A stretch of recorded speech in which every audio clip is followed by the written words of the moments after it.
जैसे आप देख रहे हैं कि हमारे नगर हाजी कपूर खान फील्ड यहाँ पे है और आज हम यहाँ पे जो है आपको पता है कि माहिम कब्रिस्तान का जो प्रॉपर्टी टैक्स था उसको कम करने का काम किया गया है और साथ ही साथ में बहुत सालों से यहाँ पे लाइट नहीं थी। आज उस लाइट को खंबे का जो है उसका लगाने का काम होगा। यहाँ पे लाइट का प्रावधान जो है वो करने का निर्णय जो है वो काम हो गया है। और कुछ समस्या यहाँ पे है, जैसे आपको पता है कि टॉयलेट की समस्या है और कुछ समस्या है, उसके ऊपर भी आने वाले दिनों में पूरी तरह से काम करने की कोशिश हमारी रहेगी। लेकिन आज के इस कार्यक्रम के माध्यम से हम यहाँ पे लाइट और जो प्रॉपर्टी टैक्स है उसको कम करने में सफल होंगे। तो वर्षा जी बताइए, ये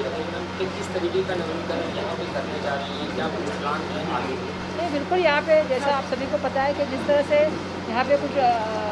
दुरुस्ती की भी बात थी, यहाँ पे जैसा शौचालय की बात मैं कर रही हूँ, कुछ कन्नड़ की बात है, तो इस सभी मुद्दे के ऊपर लगातार बात होती रहेगी और आने वाले दिनों में जो मुद्दे छूटे हैं उनको तो हमने काम कर दिया, लेकिन जो बचे हुए मुद्दे हैं उनके ऊपर भी आने वाले दिनों में हम काम करेंगे, लोगों को सुविधाएं देना, क्योंकि मुझे लगता है ये सबसे ऐसी जगह है जहाँ पे सबका जीवन का सत्य है, सभी को यही पे अंत में आना है। और ऐसी जगह में हम अगर लोगों को सुविधाएं दे सकें, एक अच्छा जो इनकी जो कमेटी है, जो कमेटी हमको बताती है जिस तरह से ये चीज़ें हमें चाहिए, जैसे उनको प्रॉपर्टी टैक्स का बहुत प्रॉब्लम था, जैसे उनको लाइट का प्रॉब्लम था, उसमें टॉयलेट की बात करूँ, तो उसी समय की जो चीज़ें हैं उसको देने का हमारा आने वाले दिनों में प्रयास रहेगा ताकि लोगों को एक अच्छी सुविधा यहाँ पे उपलब्ध हो जाए। वर्षा मैम, अगर मैं स्कूलों की बात करें, आप शिक्षण मंत्री हैं, तो मैम स्कूलों में आज से जो स्कूलें शुरू हो चुकी हैं, किस तरीके की तैयारियाँ स्कूलों में की गई है? जिस तरीके से ओमिक्रॉन और जो है कोरोना के जो है पेशेंट जो है काफ़ी संख्या में महाराष्ट्र और मुंबई में नज़र आ रहे हैं, तो उसको लेकर के किस तरीके की तैयारियाँ? आज मैं सुबह ही नवी मुंबई जाके आई हूँ घनसोली में, और सुबह 8 बजे से मैं स्कूल में जाके आई, दो स्कूल में गई, हमारे सभी अधिकारी आज स्कूल में जा रहे हैं और कोशिश यही है कि जब स्कूल शुरू हुए हैं तो सुरक्षित रहो, उसके लिए लगने वाली SOPs तैयार कर दी गई है, उसके लगे लगने वाला टीचर्स को कैसे बूस्टर डोज देना चाहिए, अलग अलग चीज़ों के मामले में जो भी बात थी वो हमने ऑलरेडी बोल दी है और इसके ऊपर निगरानी रखने की पूरी जो है वो चिंता रखने का काम स्थानीय प्रशासन को भी दिया गया है। आज सभी शिक्षण अधिकारी, सभी डेप्यूटी डायरेक्टर ज़मीन पे है और सभी बच्चों के साथ और टीचर्स के साथ संवाद करके यही हम कोशिश कर रहे हैं कि पिछले 2 साल में बच्चों का कोविड की वजह से बहुत शैक्षणिक कहीं ना कहीं नुकसान हुआ है, तो हम नहीं चाहते कि आने वाले दिनों में वो नुकसान हो, इसीलिए हम कोशिश कर रहे हैं कि पूरी तरह से चिंता रखते हुए, पूरी तरह से प्रिकॉशन लेके हम स्कूल को शुरू करें। तो आज सुबह मैं 2 दिन स्कूल को जाके आई हूँ और अभी भी हमारा कार्यक्रम जारी है, तो मैं बहुत धन्यवाद दूँगी आप सभी का कि आप सभी यहाँ पे आए, हमसे रूबरू। मैं एक आखिरी सवाल आपसे करना चाहूँगा, राहुल जी की ED द्वारा 3 दिन से इंक्वायरी चल रही है, क्या पक्ष रखना चाहेंगे? जो भी केंद्र सरकार के खिलाफ, मोदी सरकार के खिलाफ बात करता है उनके ऊपर ED, CBI और अलग अलग यंत्रणाएँ जो है काम करने का काम लगातार केंद्र के शासन से होता है। राहुल जी ने हमेशा ही लोगों की, जनता की आवाज़ बन के लोगों के प्रश्न उठाने का काम किया, चाहे वो कोविड कार्यकाल में आपको पता है कि वैक्सीनेशन की बात हो, रोज़गार की बात हो, महंगाई की बात हो, आज भी वो लगातार लोगों की आवाज़ बन के आ रहे हैं। तो कहीं ना कहीं उनकी आवाज़ दबाने का इस देश के संविधान और इस देश की लोकशाही को, कहीं लोकतंत्र को कहीं ना कहीं दबाने का, करने का काम जो है वो इन सरकारी यंत्रणाओं के माध्यम से किया जा रहा है, जो बिल्कुल सरासर गलत है, क्योंकि देश के संविधान ने जो विरोधी पक्ष है उसको जनता का दर्पण, जैसे आप मीडिया है वैसा वो भी काम उनके माध्यम से होता है। लेकिन दुर्दैव से हम देख रहे हैं कि दिन ब दिन ED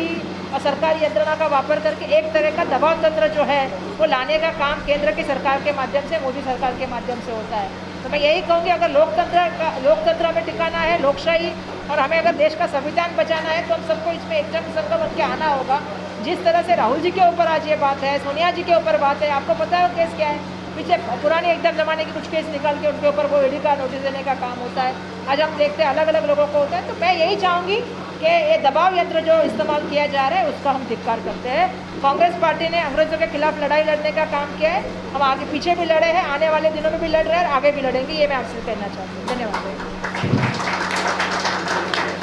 ये सारे लोग आए हुए हैं, क्या कुछ यहाँ पे होने जा रहा है और आने वाले समय में क्या कुछ बदलाव लाना चाहिए? ये माहिम कब्रिस्तान एक बहुत पुराना कब्रिस्तान है जो पहले चैरिटी कमिश्नर में था, अभी वक्फ बोर्ड में है, और यहाँ की बॉडी भी जो है एक प्रोफेशनल बॉडी है। हम लोग खुद अभी ISO सर्टिफिकेशन के लिए जा रहे हैं, और जब कब्रिस्तान चला रहे हैं तो उसको हम लोग का लीगल जो है वो शरीयत के तौर पे भी देखते हैं और लॉ ऑफ लैंड के हिसाब से भी देखते हैं, और जितनी सहूलत जो हो सकती है वो हम लोग कोशिश कर रहे हैं। और टाइम टू टाइम जो भी गवर्नमेंट्स आती है तो उससे जो भी बेनिफिट्स हमारे को मिल सकता है। यहाँ हमारे साथ में आज वर्षा ताई है, बुबू खान जी है, जो इतनी गवर्नमेंट से हमारे से मेहनत करके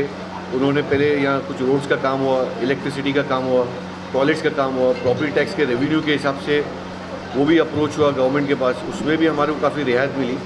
तो जो भी यहाँ की जो तकलीफ़ होती है तो इमीडिएटली हम लोग इनको बताते और वो लोग सामने से हमारे लिए ये काम करके देते। तो हम लोग भी ये काम जो है इसके लिए करते बिकॉज ये एक सोसाइटी के लिए, कौम के लिए काम है। लोग यहाँ आखिरी स्थान है ये लोग का, तो जितना यहाँ बेनिफिट हम दे सके, जितना इजी वे आउट कर सके, उसमें हम लोग पूरी कोशिश करते हैं। सोहेल भाई, मेरा सवाल आपसे है कि मुंबई में और भी ऐसे कब्रिस्तान हैं जिनको कुछ और भी मदद की ज़रूरत है, आपके अगर प्रेस के रिलेटेड आएगी क्या वो आगे आ सकते हैं और मदद के लिए? एक मुहिम भी चली थी पहले, वडाला में भी एक कब्रिस्तान का इशू चल रहा था जिसमें गवर्नमेंट से बात की थी, तो वहाँ कलेक्टर से भी मेरी बात हुई है कि और काफ़ी लोग ने उसको सपोर्ट भी किया है, वहाँ भी एक कब्रिस्तान मिल रहा है। तो यहाँ हमारे पास एक प्रोफेशनल टीम है जो लोगों को गाइड करेंगी रिगार्डिंग मैनेजमेंट ऑफ कब्रिस्तान, गवर्नमेंट से लाइजोनिंग, बिकॉज हमारे साथ में जो लोग जुड़े हुए हैं वो भी अच्छा काम करना चाहते हैं, तो इंशाल्लाह हम लोग उसकी मदद करेंगे। Thank you.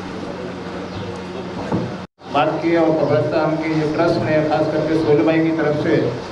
कुछ बातें रखी गई थी और उस बातों में दरगाह की बात जब शुरू हुई तो यहाँ के कुछ इश्यूज थे जिसके लिए मैडम ने और मैडम की सरपरस्ती में वो काम शुरू हुए। कब्रिस्तान में काफ़ी सालों से लाइट का प्रॉब्लम था और जब रखा गया तो वो देख के हैरत हुई कि एक ऐसा कब्रिस्तान जो कोरोना जैसे काल में भी सबसे पहले अगर कोई कब्रिस्तान की ट्रस्ट और यहाँ के जिम्मेदार ने कोई कब्रिस्तान बॉडी लेने को तैयार नहीं थे और इन्होंने फर्स्ट यहाँ से शुरुआत किया। उसके लिए मैं सोहेल भाई ने उसमें बहुत मदद किया। देखा होगा कि सबसे पहले एक बॉडी को जला दिया गया था और उस टाइम पे सोहेल भाई ने स्टैंड लिया और सब लोगों ने मिलकर ऐसी एक तो अच्छी जगह, और ये तो शहर खामोशा है और यहाँ पर सारे लोगों को रहना है, तो ये ट्रस्ट ने जो शुरुआत की काम की और उसमें हम लोगों ने थोड़ा सहयोग करके यहाँ पर काम किया और मैडम की सरपरस्ती में हम बहुत बड़े काम यहाँ पर कर चुके जो बहुत सालों से पेंडिंग थे। और जब मुझे मालूम पड़ा कि यहाँ एक बहुत बड़ा जो टैक्स का प्रॉपर्टी टैक्स बहुत सालों से बाकी पड़ा हुआ था और उस पर कोई काम नहीं हो रहा था, जब मैडम को बोला तो मैडम ने अपने बंगले पे मीटिंग लगाई और सारे अधिकारियों को बुला के और बीएसटी के अधिकारियों को बुला के बोला गया कि भाई इतने साल से इतना बड़ा कब्रिस्तान है और यहाँ मीटिंग लगा के उसमें ये समझाया गया कि भाई यहाँ क्यों नहीं हो रहा है। तो बीएसटी ने भी उस पर डायरेक्टली जी-नॉट के वार्ड ऑफिसर ने उस पर स्टैंड लिए और बहुत जल्दी हमारे ये काम हो चुके हैं और मैं मैडम को इसके लिए बहुत धन्यवाद देना चाहूँगा कि हमारे कब्रिस्तान के लिए मतलब बहुत पुराने जो काम थे वो हो गए और आने वाले दिनों में जो पेंडिंग काम है कुछ उन्होंने लेटर दिए हैं कुछ, और हम उम्मीद करते हैं कि मैडम की सरपरस्ती में वो काम भी हम बहुत जल्दी करके देंगे। बब्बू खान जी, फंडिंग क्या, ऐसे कामों में फंडिंग का काफ़ी बड़ा हाथ होता है, तो फंडिंग के मामले में किस तरीके से फंडिंग मुहैया करवाया जाएगा इन सारे कामों के लिए? नहीं, अभी तक जो काम थे वो महानगर पालिका के काम थे, तो वो महानगर पालिका अपने फंड से काम कर रही है और ज़रूरत लगेगी तो सरकार की तरफ से भी कोई ना कोई फंड का अरेंजमेंट करके यहाँ के काम करके देंगे।